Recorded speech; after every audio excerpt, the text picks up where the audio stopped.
В то утро Игорь спал. Он всегда спал крепко, с тяжелым, присвистывающим храпом, который годами был саундтреком моей жизни.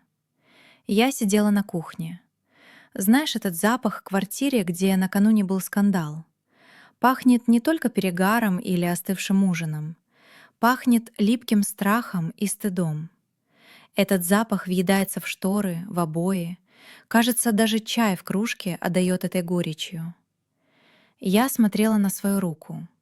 На запястье, там, где косточка, наливался синяк. Желтовато-зеленый, как старая листва. Он просто сильно сжал руку, когда я потянулась выключить телевизор. «Не лезь», — сказал он.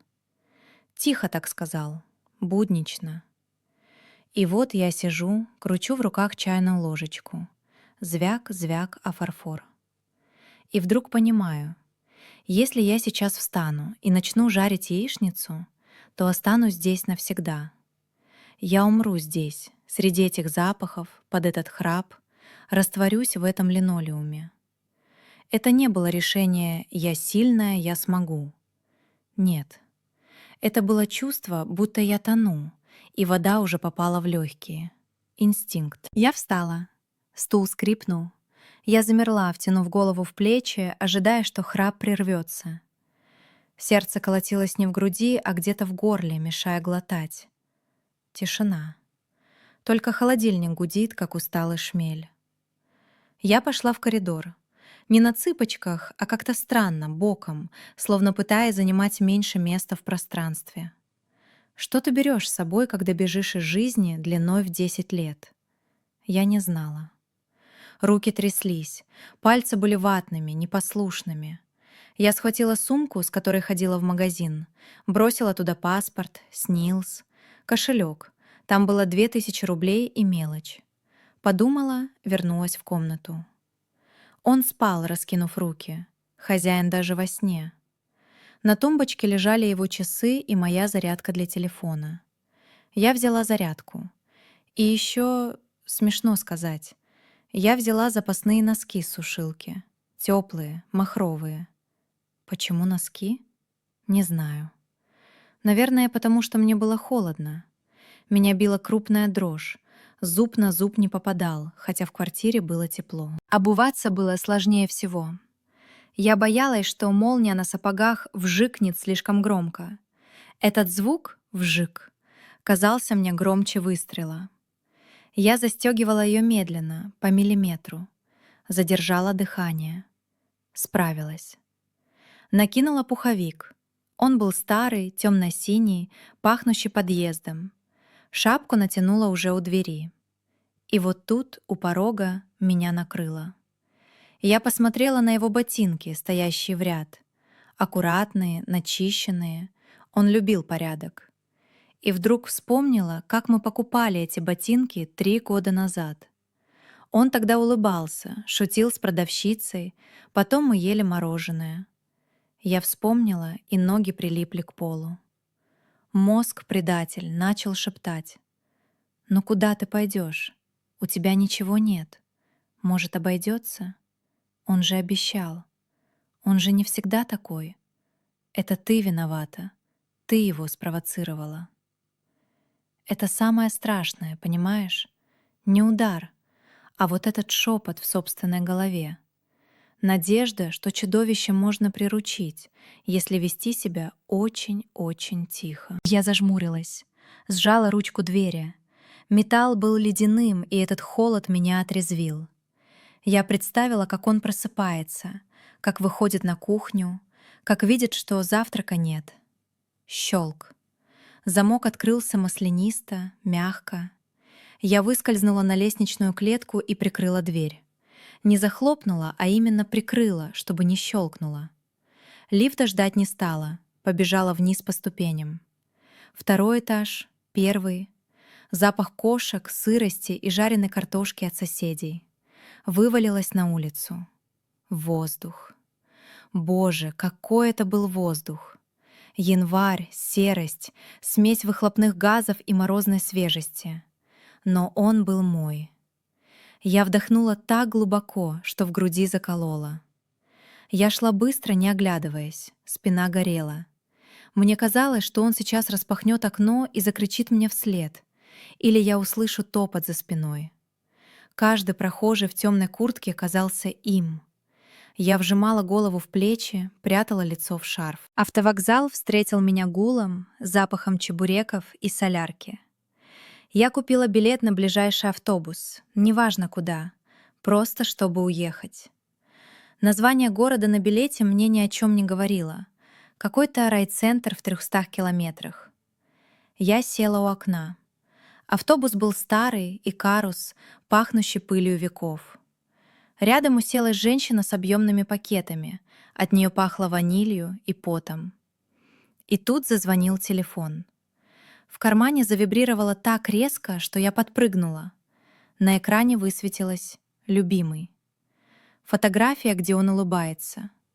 Я смотрела на экран, и меня парализовало. Я знала, если отвечу, я вернусь. Он найдет слова. Он будет плакать, угрожать, умолять, обещать золотые горы. Он умел это делать виртуозно. Автобус дернулся и пополз с платформы. Вибрация телефона в руке казалась живым существом, которое кусает ладонь. Я нажала отбой. Через секунду снова звонок. Я выключила телефон совсем. Экран погас. Черный прямоугольник. Но я знала, что этого мало. Пока там стоит сим-карта, я на поводке. Он узнает, где я. Он приедет. Дрожащими пальцами, ломая ногти, я сняла крышку. Вытащила симку. Маленький кусочек пластика. Я смотрела на нее и понимала, это не просто пластик. Это мои друзья, которых он отвадил от дома. Это номера мамы, которой я врала, что у нас все хорошо. Это моя прошлая жизнь. Я приоткрыла окно. Холодный ветер ударил в лицо. Я разжала пальцы. Сим-карта мелькнула и исчезла в грязном снегу на обочине. Все. Меня больше нет. Той Зои больше нет. Оставшиеся 4 часа дороги я смотрела в окно. Пейзаж был однообразным. Голые березы, поля под снегом, серые домики. Но я не видела этого. Внутри была пустота. Звенящая, огромная. Ни радости, ни эйфории свободы.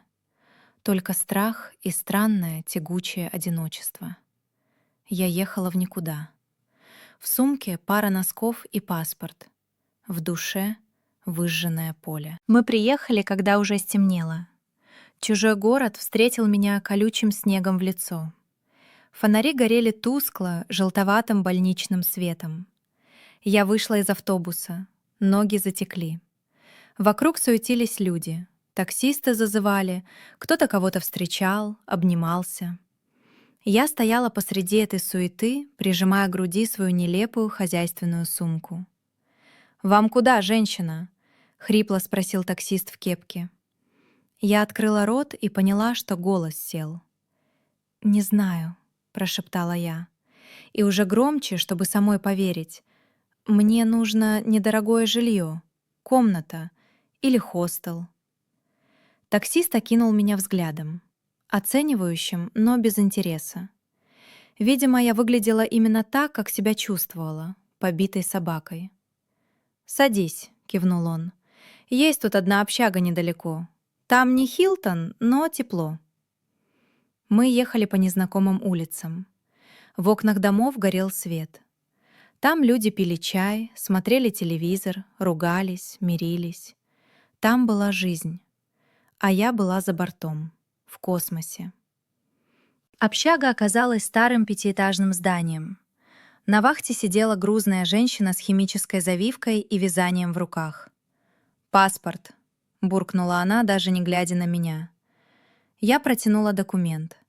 Она долго листала его, сверяя фотографию. Я на фото была другая, с укладкой, с макияжем, уверенная. «Надолго?» «Не знаю, пока на пару дней».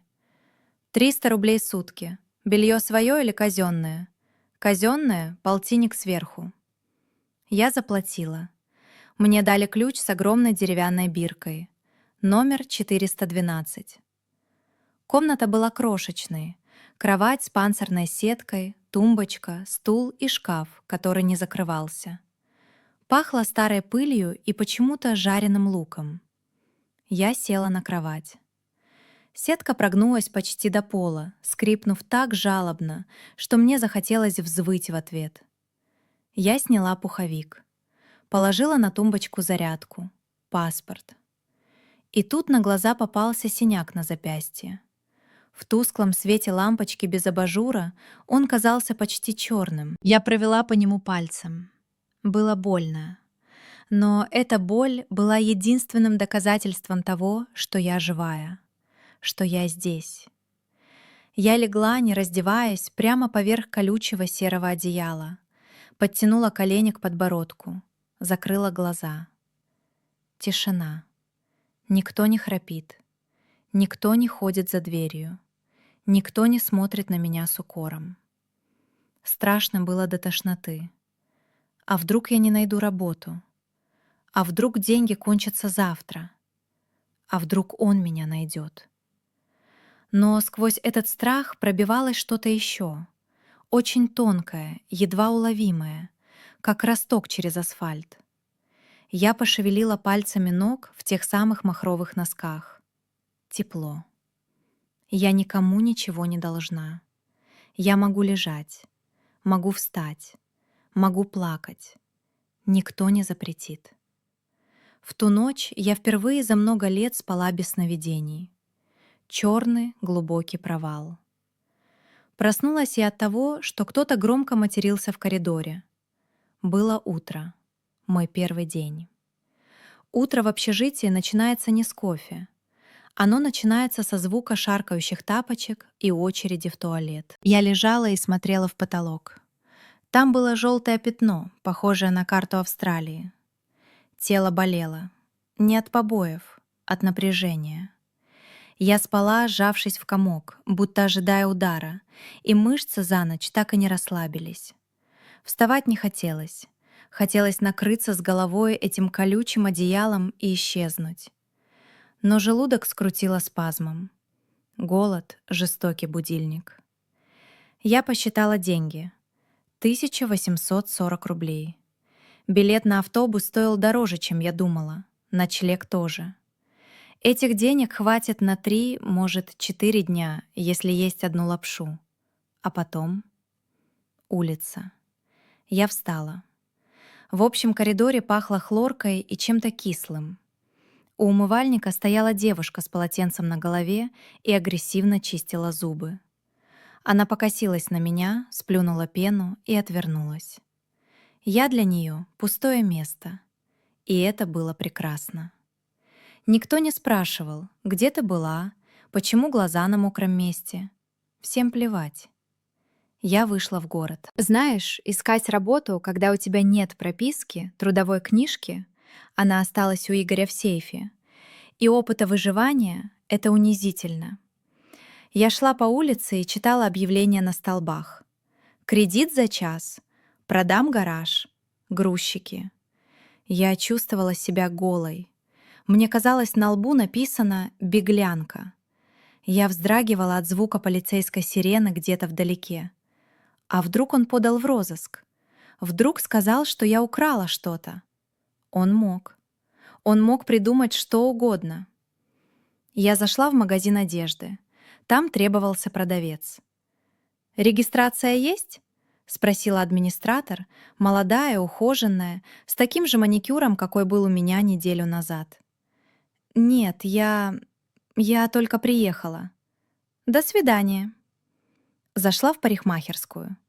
Требуется администратор. «Трудовая есть?» «Я ее восстанавливаю». «Девушка, не тратьте время». Я шла все медленнее. Ноги в сапогах замерзли.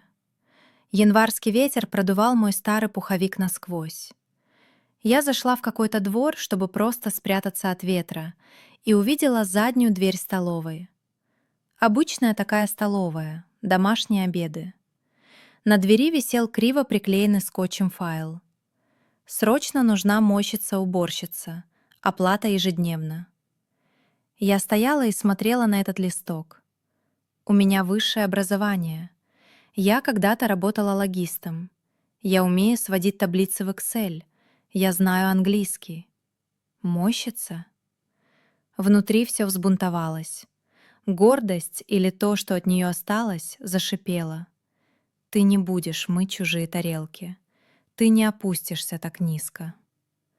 А потом я вспомнила запах Игоря. Запах его дорогого одеколона, смешанный с перегаром, когда он наклонялся к моему лицу и шептал: «Кому ты нужна, убогая?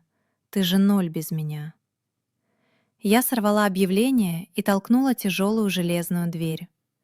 Внутри пахло вареной капустой и мокрой тряпкой. Ко мне вышла женщина в белом халате, испачканном чем-то красным, борщом, наверное. Лицо у нее было красное, распаренное. «По объявлению?» — спросила она, не здороваясь. «Да». Она окинула меня взглядом, посмотрела на мои руки, на остатки маникюра, хмыкнула. «Белоручка, что ли? Сбежишь через час?» «Не сбегу», — сказала я тихо. «Мне очень нужны деньги. Сегодня». Она помолчала, вытерла руки о передник. «Смена 12 часов, 1000 рублей, плюс обед. Посуды гора, Машка запила не вышла. Вставай сейчас, заплачу». Я кивнула. Мне дали резиновый фартук, который был мне велик, и перчатки.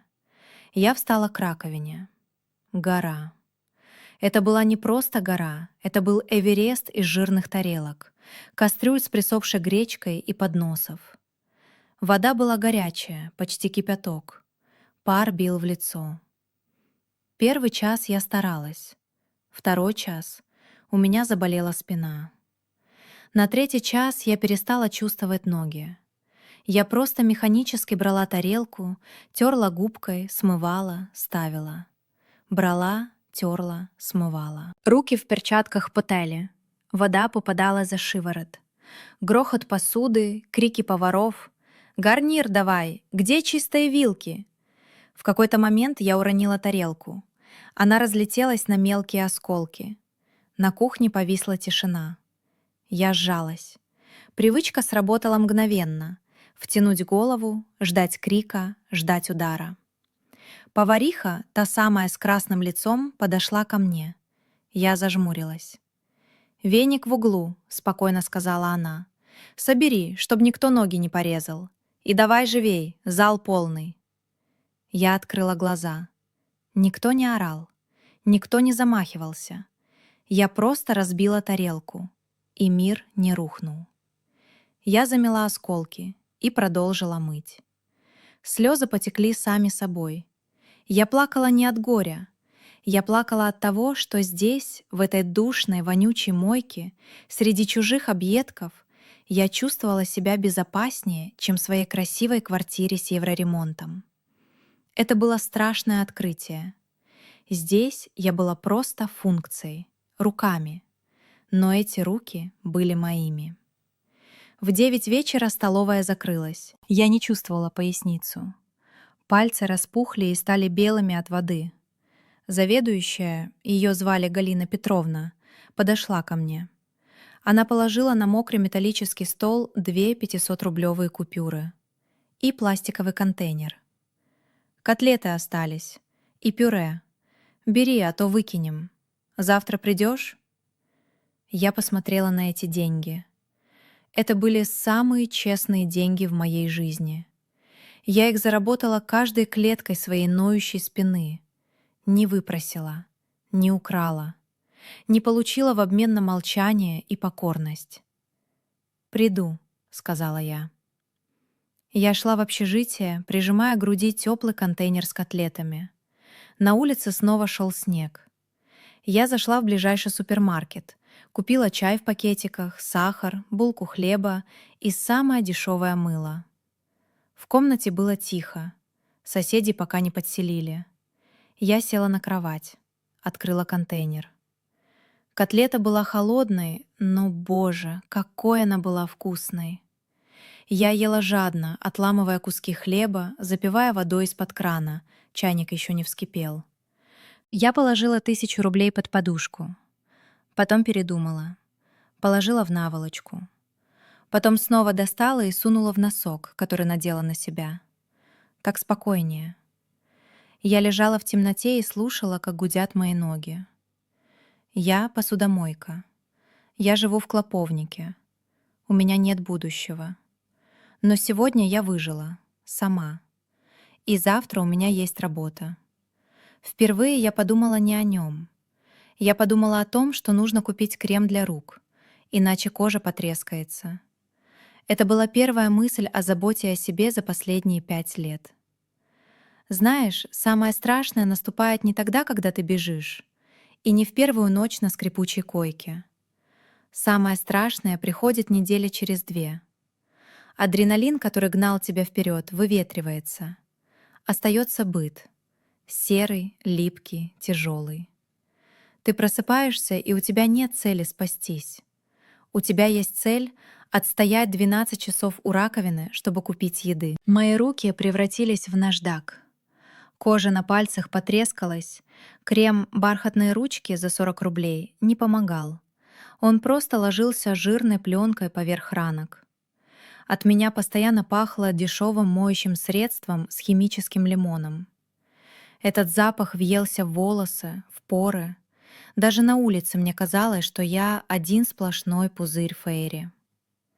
В тот вторник я шла с работы.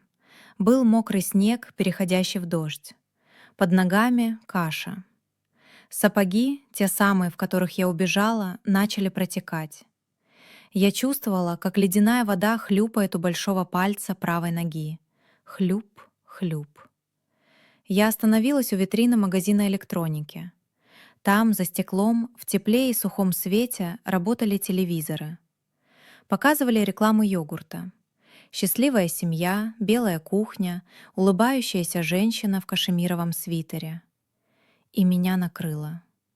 Я вдруг физически ощутила, как сильно я хочу домой. Не к свободе, к Игорю. Мозг услужливо подсовывал картинки. Вот я сижу в глубоком кресле, укутавшись в плед. Тепло, сухо, пахнет кофе. Игорь подходит сзади, кладет руки на плечи. Память — подлая штука. Она стирает плохое. Она замазывает синяки тональным кремом ностальгии. Я забыла, как он орал. Я забыла, как летала посуда. Я помнила только, что там было безопасно для тела. Там было сыто. «Дура», — шептала я себе, глядя на свое отражение в витрине. Из стекла на меня смотрела тетка в застиранной шапке, с серым лицом и потухшими глазами. «Кому ты тут нужна? Ты же сдохнешь под забором. Вернись, поплачь. Он простит. Скажешь, что бес попутал. Он любит, когда ты каешься». Ноги сами понесли меня к салону сотовой связи. У меня не было его номера в телефоне, я же выбросила симку. Но пальцы помнили комбинацию. Я помнила ее лучше, чем свой день рождения. Я зашла внутрь. Там было тепло. Девушка-консультант скучала за стойкой. «Можно позвонить?» — спросила я. Голос дрожал. «У меня телефон сел. Я заплачу». Она пожала плечами и подвинула мне стационарный аппарат. Я сняла трубку. Гудок. Длинный, тягучий. Я начала набирать. 8, 900, 20. Сердце стучало так, что отдавалось в ушах. Я представляла его голос. «Алло? Что я скажу?» «Игорь, забери меня, я больше не могу». Да, именно это я и хотела сказать. «Сдаюсь. Ты победил. Я ничтожество. Забери». Палец замер над последней цифрой. И тут я услышала звук. Рядом, у прилавка, какой-то мужчина громко отчитывал жену по телефону. «Ты чем слушала, я тебя спрашиваю? Я же сказал, документы в синей папке. Ты совсем тупая?» Интонация. Этот звенящий, ледяной металл в голосе. Презрение, смешанное с раздражением. Меня ударило током. Я вспомнила не удары. Я вспомнила, как я стояла вот так же, с трубкой, 3 года назад, И Игорь говорил мне: «Ты даже столик заказать не можешь нормально. Бесполезная». Я вспомнила, как сжимается желудок в маленький твердый комок от этого тона, как холодеют руки, как ты превращаешься в пыль, лишь бы тебя не заметили. Я посмотрела на трубку в своей руке. Она была грязная, засаленная, но она не была поводком. Я медленно положила ее на рычаг. «Не дозвонились?» — спросила девушка. «Нет», — выдохнула я. «Абонент недоступен. Навсегда». Я вышла на улицу. Дождь усилился. Нога в мокром сапоге онемела, но мне стало жарко. Я не позвонила. Я не позвонила. Вернулась в общежитие. В нашей комнате появилась соседка, Валя. Женщина лет 50, с лицом похожим на печеное яблоко и удивительно молодыми ясными глазами. Она работала кондуктором. Валя сидела на своей койке и штопала носок, натянув его на лампочку. «Чего мокрая такая?» — спросила она, не отрываясь от иголки. «Заболеешь. Чайник горячий, налей себе». Я стянула мокрые сапоги, поставила их к батарее. Руки тряслись. Откат после того, что я чуть не сделала. Налила кипятка в кружку, села напротив. «Валь», — спросила я тихо, — «а почему ты здесь?» Она откусила нитку, посмотрела на меня. «Квартиру сыну оставила. С невесткой не ужились, а сын...» Она махнула рукой. Сын промолчал. Ну, я и пошла. Не люблю, когда мне в спину дышат. «И не страшно? Одной?» «Страшно, девка, в гробу лежать, там тесно», — усмехнулась она. «А тут? Тут я сама себе хозяйка. Хочу халву ем, хочу пряники». Она полезла в тумбочку, достала пакет с дешевыми карамельками и высыпала горсть на стол. «Угощайся. Сладкое от нервов помогает. А то у тебя вид такой, будто ты привидение увидела».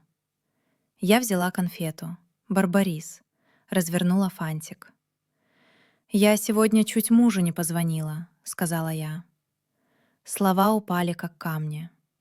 Валя внимательно посмотрела на меня. Она не стала спрашивать, какому мужу или почему ушла. Она, кажется, все поняла по моим глазам еще в первый день. Она помолчала. Потом взяла свою кружку, подула на чай. «Бывает», — спокойно сказала она. «Это как курить бросать. Ломает. Кажется, одну затяжку и полегчает. А не полегчает, только тошнить будет». Она потянулась и потрогала мой пуховик, висящий на спинке стула. «Куртка у тебя дрянь, продувает. Завтра на рынке выходной. Пойдем, я тебе свитер присмотрю. У меня там знакомая торгует, скидку сделает. Тебе теплое нужно. Ты теперь сама себя греть должна». Я встала. Стул скрипнул. Я замерла, втянув голову в плечи, ожидая, что храп прервется. Сердце колотилось не в груди, а где-то в горле, мешая глотать. Тишина. Только холодильник гудит, как усталый шмель. Я пошла в коридор. Не на цыпочках, а как-то странно, боком, словно пытаясь занимать меньше места в пространстве. Что ты берешь с собой, когда бежишь из жизни длиной в 10 лет? Я не знала. Руки тряслись, пальцы были ватными, непослушными. Я схватила сумку, с которой ходила в магазин. Бросила туда паспорт, СНИЛС, кошелек. Там было 2000 рублей и мелочь. Подумала, вернулась в комнату. Он спал, раскинув руки, хозяин даже во сне. На тумбочке лежали его часы и моя зарядка для телефона. Я взяла зарядку. И еще, смешно сказать, я взяла запасные носки с сушилки. Теплые, махровые. Почему носки? Не знаю. Наверное, потому что мне было холодно. Меня била крупная дрожь, зуб на зуб не попадал, хотя в квартире было тепло. «Ты теперь сама себя греть должна». Эта фраза крутилась у меня в голове весь вечер. Я легла спать. Сквозь тонкую стену было слышно, как соседи смотрят новости. Я свернулась калачиком. Ноги согрелись. Я не вернулась в безопасность. Я осталась в сырой общаге с мокрыми сапогами и карамелькой за щекой. Но засыпая, я вдруг поняла одну вещь. Раньше моя жизнь была коридором, по которому меня вели. Я могла только выбирать, идти быстро или медленно. А сейчас я в поле. Дует ветер, холодно, дороги нет. Но я могу пойти направо, могу налево, могу сесть и сидеть. Это и есть свобода. Она оказалась не сладкой.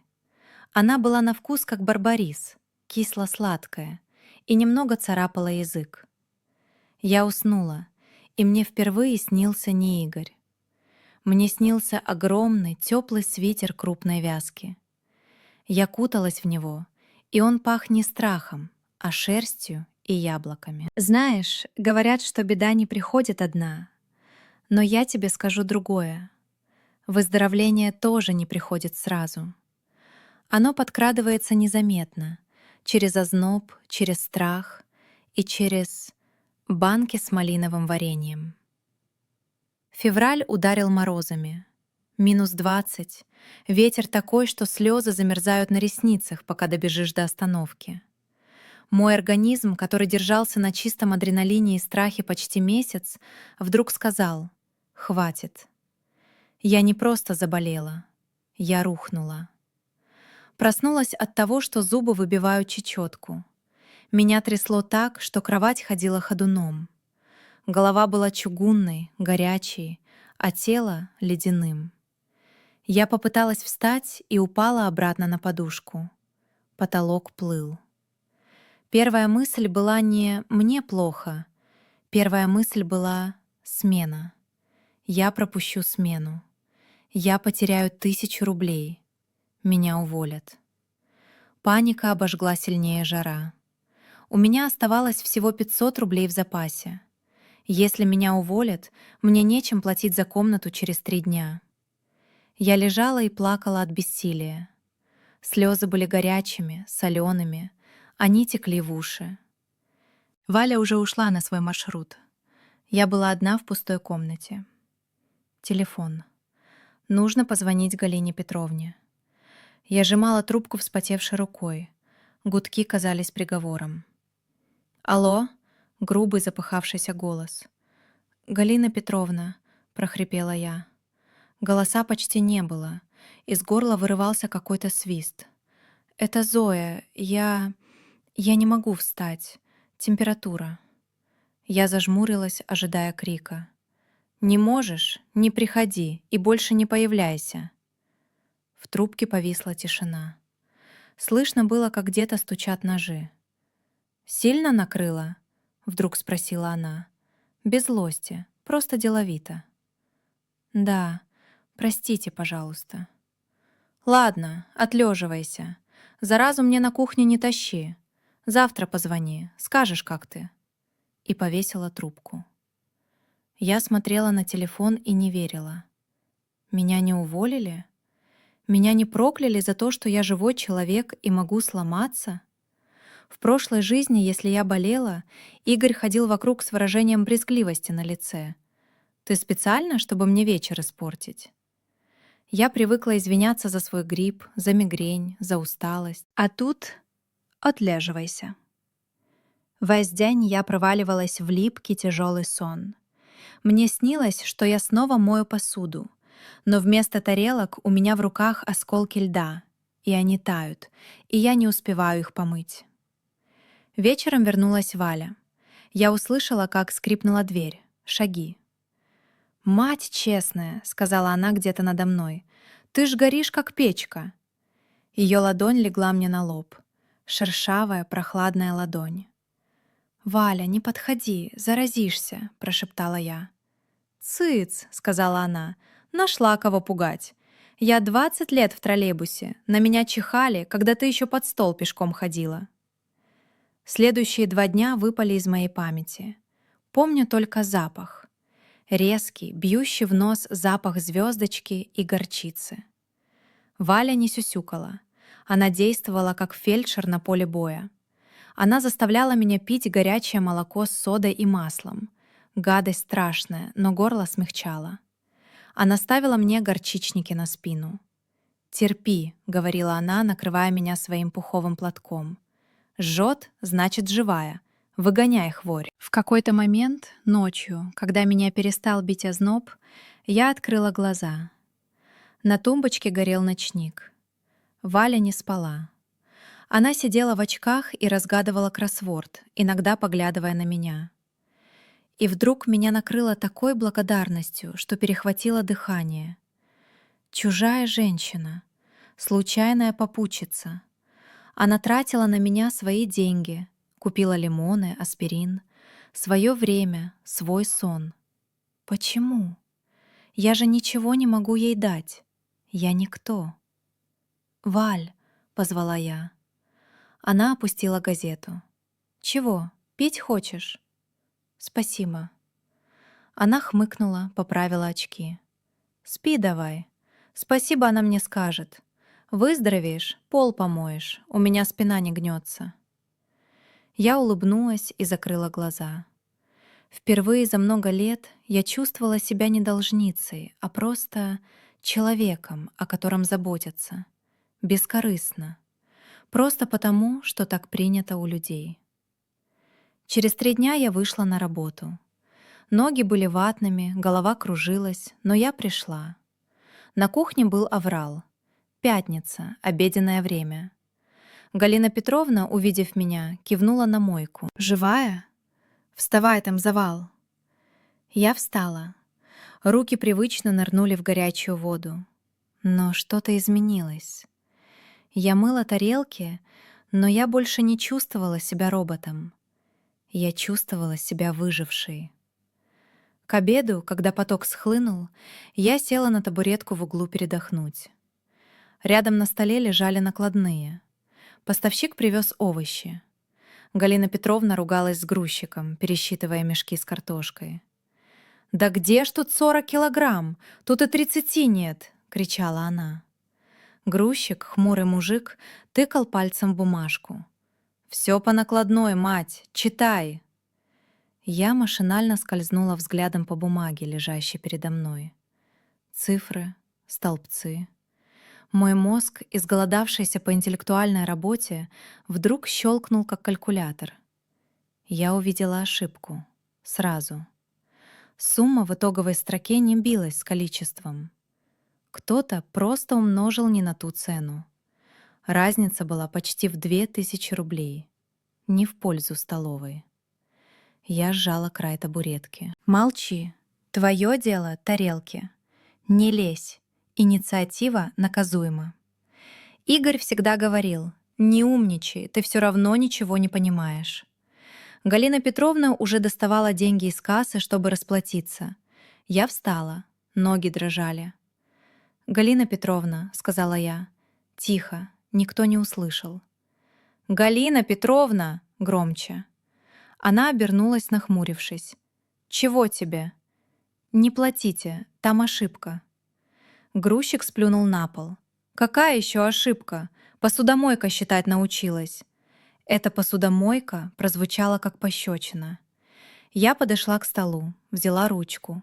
Руки, красные, распаренные от воды, с обломанными ногтями дрожали, но я уверенно обвела 2 цифры. «Вот здесь», — сказала я твердо. Я смотрела не на грузчика, а в бумагу. Это была моя территория. Цифры не врут. Цифры не бьют. Цена за килограмм морковки указана оптовая, а посчитали как розницу. И вот здесь в сумме лишний 0. Вас обсчитывают на 1800. Повисла тишина. Только холодильник гудел. Галина Петровна подошла, прищурилась, пошевелила губами, пересчитывая. Потом подняла глаза на грузчика. «А ведь права девка», — сказала она зловеще тихо.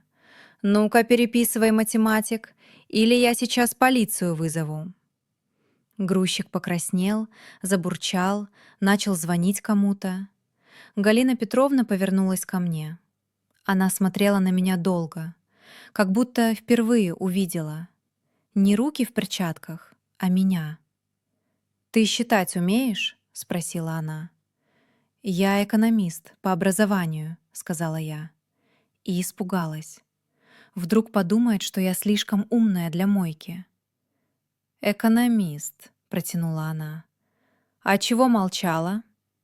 «Не спрашивали». Она хмыкнула. «Иди работай, но накладные вечером проверишь. За прошлую неделю. Доплачу 500 рублей». Я вернулась к раковине. Вода текла, пена шипела, но внутри меня играла музыка. Я не просто руки, я голова, я Зоя. Я умею то, что не умеют другие. Я защитила себя, я не промолчала. Вечером я получила свои 1500. 1000 за смену и 500 за накладные. Я шла домой. Ветер утих. Небо было темным, звездным, высоким. Я зашла в тот самый магазин косметики, мимо которого бегала, опустив глаза. Там пахло духами и дорогой жизнью. Охранник покосился на мою старую куртку, но мне было все равно. Я подошла к стенду с помадами. Самая дешевая, белорусская. Тон — пыльная роза. Я купила ее. Пришла в общежитие. Валя уже спала, отвернувшись к стене. Я прошла ванную комнату, где висело треснутое зеркало над раковиной с ржавыми подтеками. Я умылась, вытерла лицо жестким полотенцем и накрасила губы. Из зеркала на меня смотрела уставшая женщина. Под глазами тени, на лбу новая морщинка. Волосы собраны в нелепый хвост. Но губы улыбались. Это была не маска для мужа, не боевой раскрас, чтобы скрыть следы слез. Это был штрих для меня. Я здесь. Я существую. Я могу быть красивой. Даже здесь, в общаге, в полночь. Я провела пальцем по зеркалу, стирая пыль со своего отражения. «Привет, Зоя», — сказала я одними губами. «Давно не виделись. Будем знакомы заново». Я вернулась в комнату, стараясь не скрипеть половицами. Легла. Под подушкой лежала новая помада. Маленький гладкий тюбик. Мой скипетр. Моя власть. Завтра будет новый день, и, кажется, я знаю, что буду делать. Я больше не буду просто мыть. Я буду смотреть и считать. Это была весна, но не та, что рисуют на открытках, с цветами и синим небом. Это была настоящая городская весна. Снег сходил долго, неохотно, обнажая черную землю, прошлогоднюю листву и мусор, который прятался всю зиму. Город казался грязным, умытым талой водой, но в воздухе... Знаешь этот запах? Запах мокрого асфальта и набухших почек. Запах, от которого кружится голова, даже если ты стоишь посреди промзоны. Прошло 3 месяца. Мои руки все еще пахли моющим средством, но теперь к этому запаху примешивался запах пыльной бумаги и дешевого растворимого кофе. Я больше не стояла у раковины. Точнее, стояла, но только когда на кухне случался полный завал. Галина Петровна выделила мне угол в своей каморке, которую гордо называла офисом. Стол там был завален накладными, чеками и старыми меню. Компьютер гудел, как взлетающий Боинг, а монитор моргал, если его задеть. Но это был мой стол. «Зойка, сведи дебет с кредитом по молочке!» — кричала она мне сквозь грохот кастрюль. «И поставщикам позвони. Скажи, что если опять гнилую капусту привезут, я их самих врагу пущу». Я звонила. Мой голос окреп. В нем больше не было той дрожи, того просительного «извините, что я существую». Я научилась говорить «нет». «Нет, мы не примем этот товар». «Нет, оплата будет после проверки». Странно, да? Оказывается, говорить «нет» чужим людям проще, чем близкому человеку. Это был мой тренажер. В апреле я получила первую полноценную зарплату. Не паденщина в конверте, а ведомость. 25 000 рублей. Я держала эти деньги в руках. Они были теплыми. В прошлой жизни это была цена моих туфель. или ужина в ресторане. Сейчас это была цена моей свободы. Я пришла в общежитие. Валя сидела у окна, пересаживала герань в консервную банку. «Валь», — сказала я, присаживаясь на край койки, — «я съезжаю». Она замерла с комком земли в руках. Посмотрела на меня поверх очков. В ее глазах не было удивления, только тихая грусть, которую она тут же спрятала за усмешкой.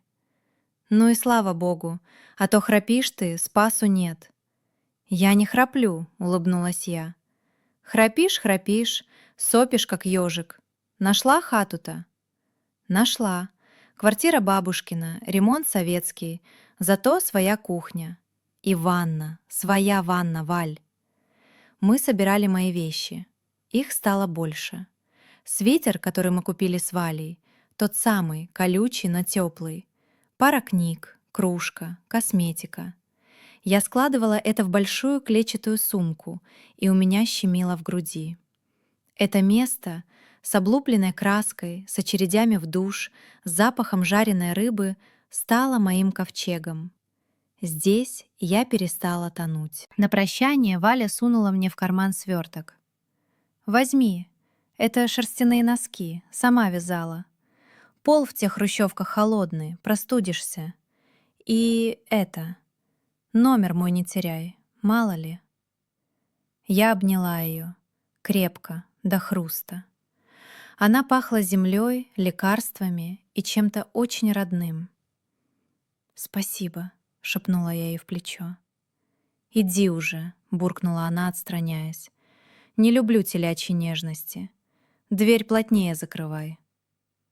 Новая квартира была на 5-м этаже, без лифта. Пока я тащила сумку, трижды останавливалась, чтобы перевести дух. Я открыла дверь своим ключом. Квартира встретила меня тишиной и запахом старого дерева. Обои в цветочек местами отклеились. Кран на кухне ритмично капал. Кап, кап, кап. На полу лежал вытертый ковер. Но здесь было солнце. Оно заливало комнату, в его лучах плясали пылинки. Я поставила сумку на пол, прошла по комнате. Провела рукой по спинке дивана. Я одна. Никто не войдет. Никто не спросит, где ужин. Никто не проверит мой телефон. И тут случилось то, чего я боялась. Тишина стала давить. Она была слишком большой, слишком плотной. Я села на диван и почувствовала, как к горлу подкатывает паника. А вдруг я не справлюсь? А вдруг деньги кончатся? А вдруг кран прорвет, а я не знаю, как перекрыть воду? Одиночество, о котором я так мечтала, вдруг показалось страшным зверем, который сидит в углу и смотрит на меня желтыми глазами. Я достала телефон. Новый дешевый смартфон, который купила с первой зарплаты. Зашла в интернет. В поисковой строке я набрала не «как починить кран», я набрала «как подать на развод через госуслуги». Пальцы дрожали. Сердце колотилось так, будто я прыгаю с парашютом. Я заполнила форму. Имя, фамилия, данные свидетельства о браке. Я восстановила его неделю назад в ЗАГСе. Кнопка «Отправить». Я смотрела на нее минуту. 5 минут. Это была кнопка не просто отправки документов. Это была кнопка уничтожения прошлого. Официального признания. Мы не семья. Я не твоя вещь. Я нажала. Экран мигнул. Заявление принято. Я выдохнула. Громко, со свистом. И вдруг заметила, что сижу в пальто и ботинках посреди комнаты. Я встала, сняла верхнюю одежду, надела Валины носки. Они были колючими, но грели мгновенно. Вечер опустился на город с синими сумерками. Я заварила чай. Кружка была без сколов. Я купила ее вчера, специально для нового дома. Белая, простая. Села на подоконник. Внизу горели фонари, ездили машины, шли люди. Кто-то возвращался к семье, кто-то шел в бар, кто-то, как и я, смотрел в окно. Я вспомнила тот день, когда ушла. с одной зарядкой и в чулках под джинсами. Мне казалось, что я бегу в пустоту, а оказалось, я бежала к себе. Я не стала богатой. У меня нет карьеры мечты. Я работаю в столовой, и мои руки все еще грубые. Я иногда плачу по ночам, потому что мне бывает жаль себя, жаль потраченных лет, жаль той наивной девочки, которая верила в сказку. Я не простила его. И, наверное, никогда не прощу. Но я простила себя.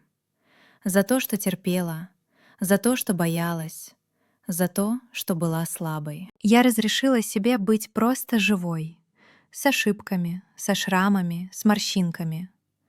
На кухне капнул кран. Я спрыгнула с подоконника. Подошла к раковине, с усилием закрутила вентиль. Капель прекратилась. «Вот так», — сказала я вслух. Мой голос прозвучал уверенно в пустой квартире. Сама починила. Я выключила свет. Завтра нужно встать пораньше. Галина Петровна просила пересчитать остатки крупы. У меня есть работа. У меня есть дом. У меня есть я. Я легла на диван, укрылась пледом. Страха больше не было. Была усталость. Приятная, честная усталость после долгого пути. Я закрыла глаза и впервые за много месяцев подумала о будущем. Не о завтрашнем дне, а о лете. Может быть, летом я съезжу на реку, куплю купальник, буду лежать на песке и смотреть на облака. Просто лежать, просто смотреть. Потому что теперь можно. Вот такая история. Но знаешь, в чем секрет? Счастье. Оно ведь не в фанфарах, оно в тишине. В том моменте, когда ты пьешь чай и понимаешь, тебе не нужно никуда бежать, тебе не нужно никого бояться. Ты дома. Даже если этот дом — съемная однушка с капающим краном. Он замолкает, прислушиваясь к ночному лесу. Главное — сделать первый шаг. В носках, с одной зарядкой в кармане, неважно. Просто открыть дверь и выйти. А дорога? Дорога появится под ногами идущего. Всегда появляется. Проверено. Костер потрескивает. Искры улетают вверх, к звездам. Ты сидишь и смотришь на огонь, и внутри становится тепло. Спокойно. И кажется, что все действительно возможно.